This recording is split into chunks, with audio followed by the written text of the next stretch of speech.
Hey y'all, back with another Real Housewives of Potomac review. Season 8, Episode 5, Pie in the Austin Sky. Y'all,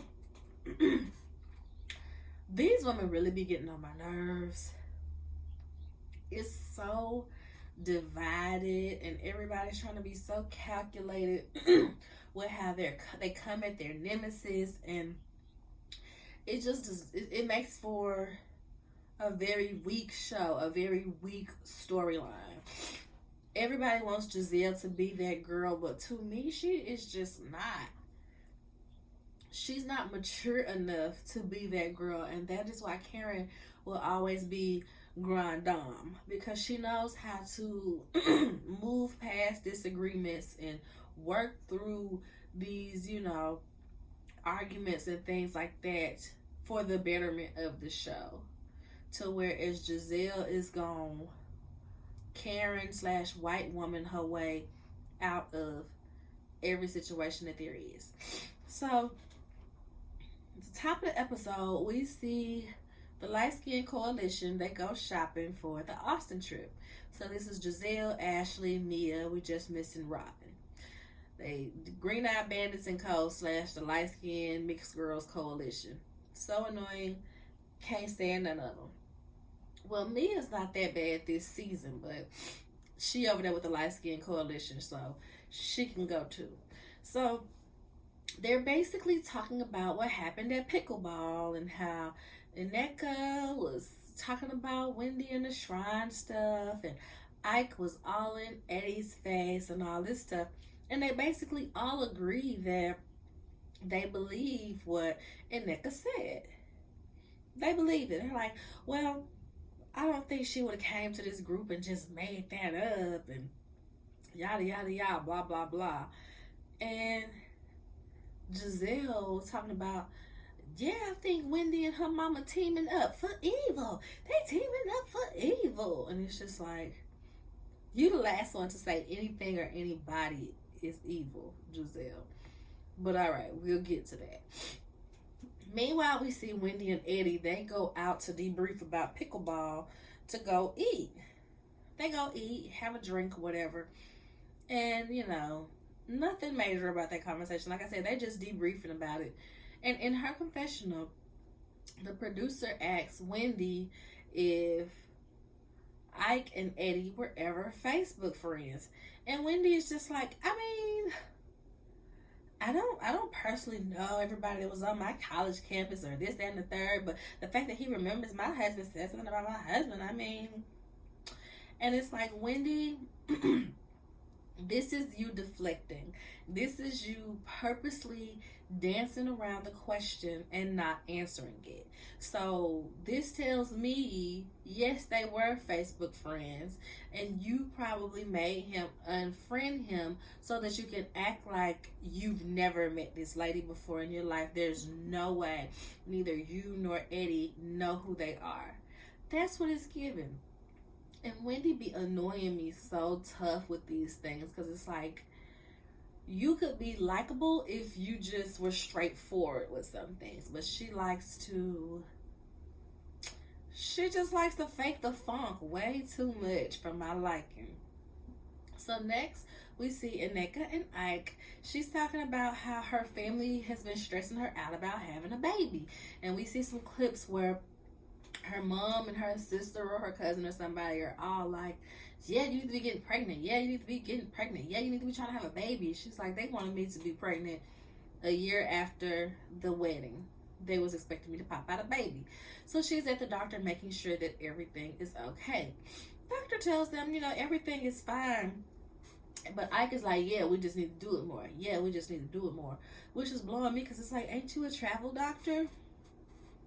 It's probably your schedule on why they can't get this baby as quickly as they want. She's 35, I believe. So 35 is that very tender age where now they consider it geriatric pregnancy, because your eggs are 35. Women are born with all of the eggs that we are going to have in life. So the older you get, the older the eggs get. So, it's considered a geriatric pregnancy after 35. And she's worried about whether she'll be able to conceive or not. But the doctor says that she's fine. Like I said, she ends up fussing at Ike in the room, in the little patient room, because he getting on her nerve. And I'm like, but you talking about how Wendy wear the pants in her house and how she must run Eddie. It's looking like the same thing for you and Ike, because you talking real deal crazy to that man, and he's just sitting there like, okay.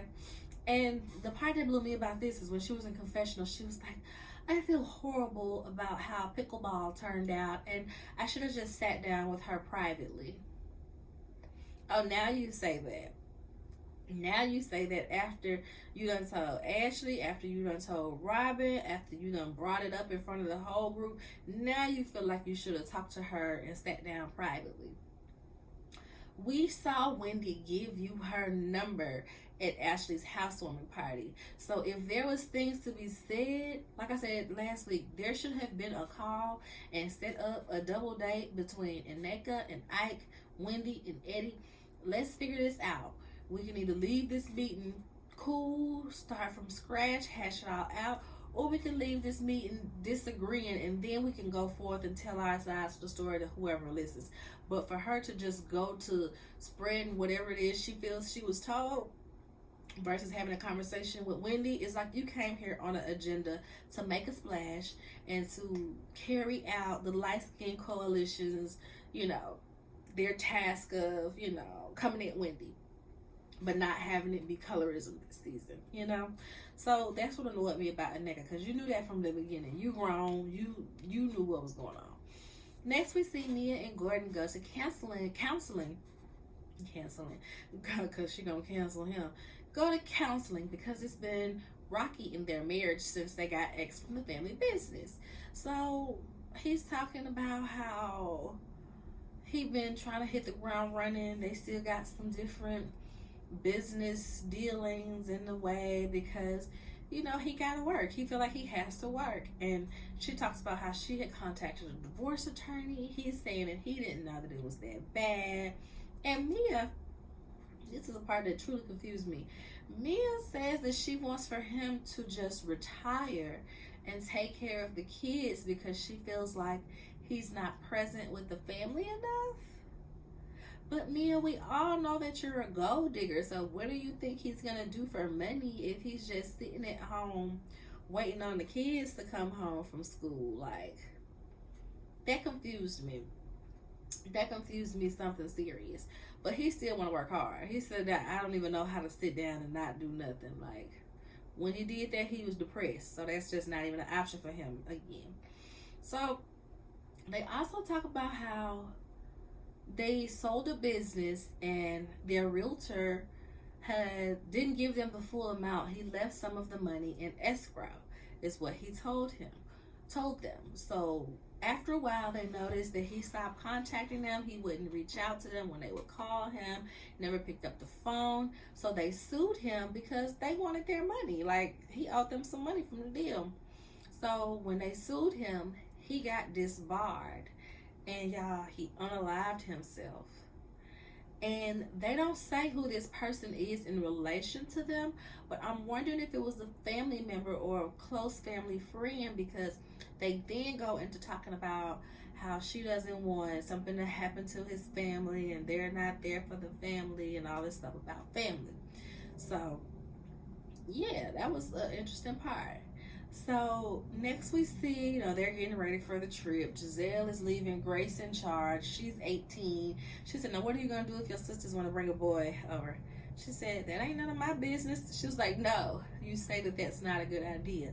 But girl, them girls gonna do what they want. Grace is only 18 and the twins is right behind her. I think she said her girls are only 18 months apart, not even 2 years apart. So, them girls gonna be doing what they do. I don't know if they wild enough to like have a full-blown party in the house, but it's definitely giving we finna have some friends over. We finna have some fun.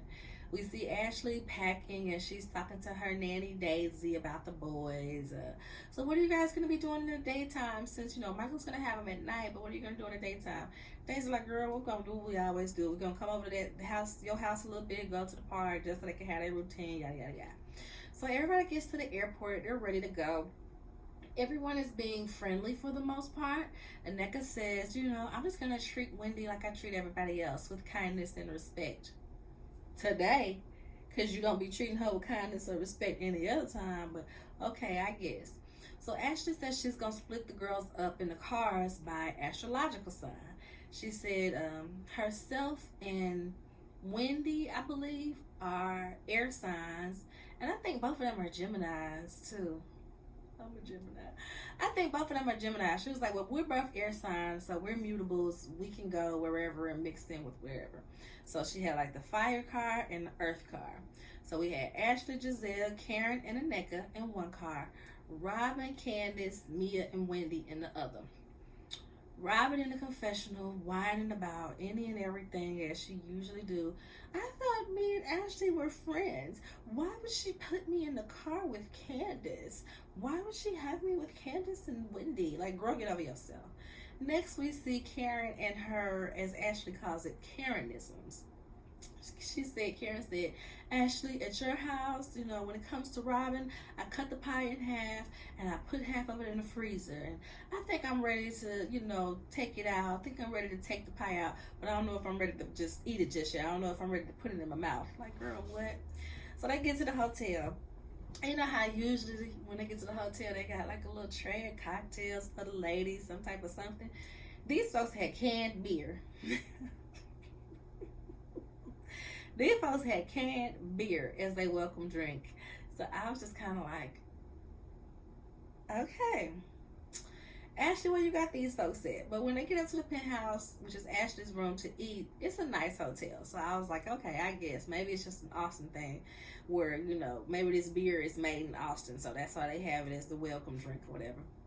So she's in one penthouse and she gives the other penthouse to Robin because she says she's been under so much stress lately. Takes a lot to defend your cheating man and your lying husband. I would know, Robin. So for that stress, I'm going to give you the nice penthouse, is what Ashley was probably thinking. So back to Karen and her Karenisms. She tells Robin about the pie and how she cut it in half and put it in the freezer. Now she's going to take that half out and cut that half in half. So now it's only a half of a half in the freezer. And da-da-da. And Robin said, that would be a quarter. She said, I'll unthaw the pie. What's unthaw the pie? She's in her confession. She said, I'll unthaw the pie when you tell the truth and you confess your sins. Robin is in the confessional, says she can take that pie and shove it up her you know what. And which is funny to me because Karen, her saying, tell her truth and confess her sins, is real extra. Like, she ain't got to confess her sins to you. But at the same time, I see what Karen is saying because Robin kept up you were seen with some man out in a bar in Vegas and this, that, and the third, and da-da-da. You was putting so much on everybody else's relationships. Every time it's somebody else's relationship, you hold them to the fire. You make sure they answer these questions. You demand an explanation. But when it's your marriage, it's just, it's not even that deep, you guys. Da-da-da. Just foolishness. And I guess they're going to let her have it next episode when we see her crying on the corner, on the curb like Monica and stuff. So they go, get dressed. They finna go down to the pool to have some drinks. So it's like half the ladies got down there first, and they're trickling on in. And the first conversation is Candace and Giselle. How are you guys? Are you guys, that cool? Or what's going on there? Giselle, she got a white woman herself. Through every situation, she has to be a Karen. So Giselle says to her, for the safety of my children and myself, I ignore her. Girl, what? How is your children's safety ever, compromised by talking to Candace? How is your safety ever compromised by talking to Candace? So that was so annoying of her because Giselle can be very dangerous with her words, and she knows that. So it's very annoying to see her try to talk her way out of or through these situations. Candace replies and says, well, my bonus kids and my families are the ones who actually suffered from, the things that you said and the allegations that you made. Then we see Giselle in the daggone confessional with that terrible wig on, talking about your husband made me go into the room and shut the door and da-da-da-da. And it's like, she always got to put some extra sauce on it every single time. And it is so annoying. It's so annoying, y'all. Giselle is a dangerous woman because she will put so much on it and cry wolf and act like somebody did something to her so much that it's like, do you know what these consequences could be for other people? And you talking about for the safety of you and your kids, you ain't gonna talk to her? So Candace is like, she thinks that she can ice me out and this, that, and the third, and yada, yada, yada. Candace is over it. So meanwhile, we see that before meeting up with the rest of the group, Mia has taken Robin to the side to tell her about how the friend had basically took their money. They sued, he was disbarred, and he unalived himself. She's telling this to Robin because they had similar situations. If we remember a few seasons ago, may have been like a lot of seasons ago actually, some seasons ago, where Robin was talking about how her and Juan had the friends. He told her about some business opportunity or some investment, and she believed him.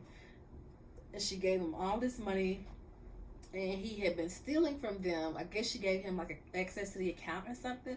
He had been stealing from them, and before they realized it, well, when they realized it, it was too late. He had already basically emptied out the account, and when they confronted him, he unalived himself. So they had that moment of, being able to empathize with each other. So they get to the pool, and back at the pool, they're bringing up Wendy and Aneka and the shrine stuff. So they bring up Wendy's mom, how she had went off on Mia. And Mia was like, oh, I forgot about that. Wendy's like, I'll read it to you because this happened on social media. She reads it, and she's like, see, there's no witchcraft. My mother does not talk about witchcraft. And they start arguing. There's just a lot of mess going on. And Wendy's like, it's not even about Aneka. It's about Ivy and LeBay. Ivy is Wendy's sister. LeBay is Neka's cousin-in-law. And Ivy and LeBay were best friends at some point. And she said, you letting their argument trickle over into us. And Neka says, you knew who I was. No, Wendy says, you knew who I was and you still went against me. So I'm sitting here like, so Wendy, you're finally admitting that you knew who this girl was before y'all started filming? Do you hear yourself? Do you hear yourself? So she's like, your sister called me a clout chaser, and that's where the beef coming from. LeBay and my sister were friends, but they are no longer friends. It's just not even that no more. And then next production is giving this time lapse of the convo, and it was cracking me up. And you can see everybody Candace so wait, what? Candace looking confused. Ash is trying to get it together. Okay, so April 4th there were text messages. April 7th and April 12th. Okay, they trying to follow along. Mia said, remind me not to rob a bank with these two because we going to jail. That's why I'm like, Mia be funny. Mia be funny when she want to be. She can definitely be the comic relief on this show where everybody else is very uptight, very serious about their allegations, very damaging to things, which Mia can be too, don't get me wrong. But Mia still has a little comic relief about herself. So they get back to the conversation about Ivy and LeBay and oh, your sister called my cousin-in-law and then she called you on three-way. I have phone receipts and this, that, and the third. And then Wendy acts like she doesn't really know LeBay. And I get it. Aneka was saying that they were friends, where Wendy is like, we weren't necessarily friends. That was my sister's friend. But like I said, it's still Wendy's acting like I knew LeBay by proxy when you technically kind of had your own relationship with LeBay. And Aneka brings that up. She said, well, why would you announce her at your child's party like you want your child to emulate her, but she's not your friend? Then we see the flashback of when she had Cameron, her daughter's sipping seat, and it was an unseen footage where she brings LeBay out and she's like, yeah, you are the quintessential Nigerian woman who lives in modern standards and yada yada this blah blah blah. And it's like, yeah, girl, that kind of, for you to know her like that and for you to present her at your baby's birthday, it's giving that's your friend. Y'all might have been not have been close friends, but it's given that was your friend. So like I said, and that could coming out way too strong, but Wendy just, lying or trying to forget this or just being not so genuine about everything, just making it easier for Aneka to get fired up for no freaking reason.